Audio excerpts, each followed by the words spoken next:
क्या आप जानते हैं सहारा डेजर्ट के बारे में, जो वर्ल्ड का थर्ड लार्जेस्ट डेजर्ट है, जिसका टोटल एरिया है 9.2 मिलियन स्क्वायर किलोमीटर और अर्थ का 8% लैंड एरिया सहारा डेजर्ट से ही कवर अप है।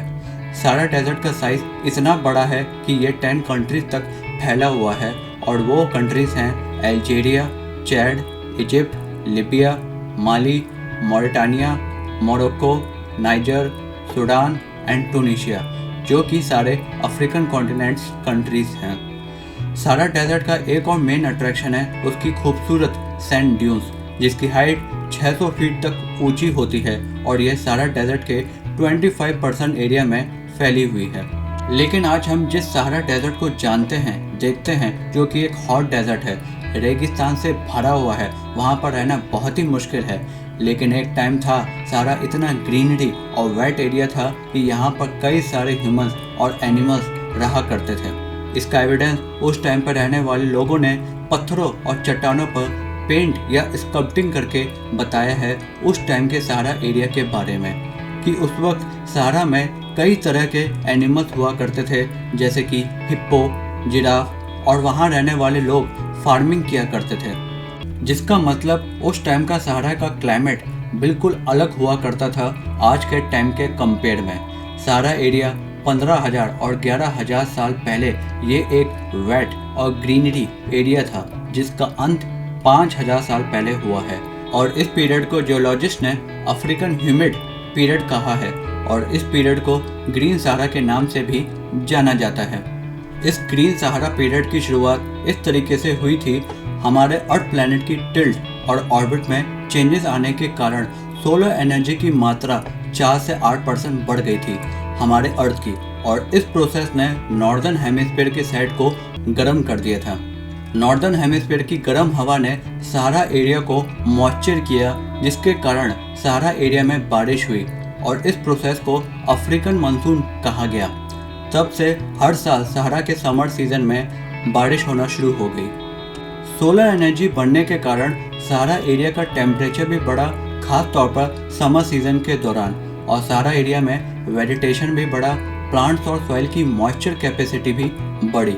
नॉर्दर्न हेमिस्फीयर की गर्म हवा के कारण सहारा एरिया पहले से ज़्यादा वार्मर और वेटी रहने लगा।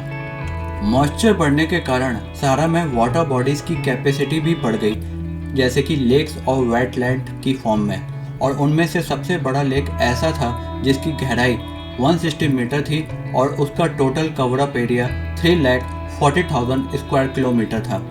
इन सब रीजंस के कारण सहारा एक ग्रीनरी एरिया बन गया था। यहाँ पर कई सारे प्लांट थे, एनिमल थे, जैसे कि क्रोकोडाइल, हिप्पो, टर्टल, जो अब नहीं हैं। आर्कियोलॉजिस्ट के मुताबिक कई सारे ह्यूमंस ने अलग अलग कल्चर से इस ग्रीन सहारा का पूरा एडवांटेज उठाया है। रिसर्चर्स के मुताबिक सहारा रीजन में ह्यूमंस की पॉपुलेशन काफ़ी बढ़ गई थी, खास तौर पर 5,000 से 9,000 साल पहले। फिर एक टाइम आया सहारा रीजन कन्वर्ट हो गया सैंडी और डेजर्ट एरिया में। वहाँ के लेक, रिवर सूखने लगे, सहारा रीजन का इकोसिस्टम पूरी तौर से बदल गया।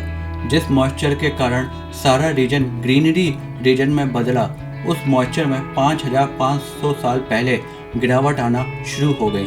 इसका कारण ये था कि अर्थ में दोबारा टिल्ट और ऑर्बिट में चेंजेस आए और अब की बार सोलर एनर्जी में गिरावट आना शुरू हो गई और नॉर्दर्न हेमिस्फीयर जो पहले गर्म हो रहा था वो अब ठंडा होना शुरू हो गया। इसी के साथ सहारा का मानसून पीरियड भी खत्म हो गया। आर्कियोलॉजिस्ट के मुताबिक इस प्रोसेस के बाद ह्यूमंस ने सहारा एरिया को छोड़ना शुरू कर दिया और ग्रीन सहारा पीरियड इसी के साथ खत्म हो गया। सहारा रीजन ठीक वैसा बन गया जिसे आज हम देखते हैं।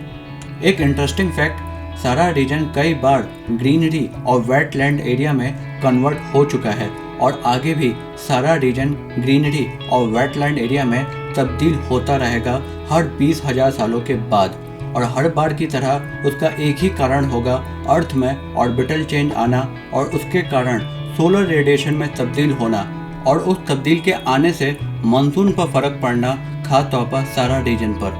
आपको ये जानकारी कैसी लगी प्लीज़ कमेंट करके बताइएगा, ताकि इसी तरह की नॉलेजेबल वीडियो मैं आपके सामने लाता रहूँगा।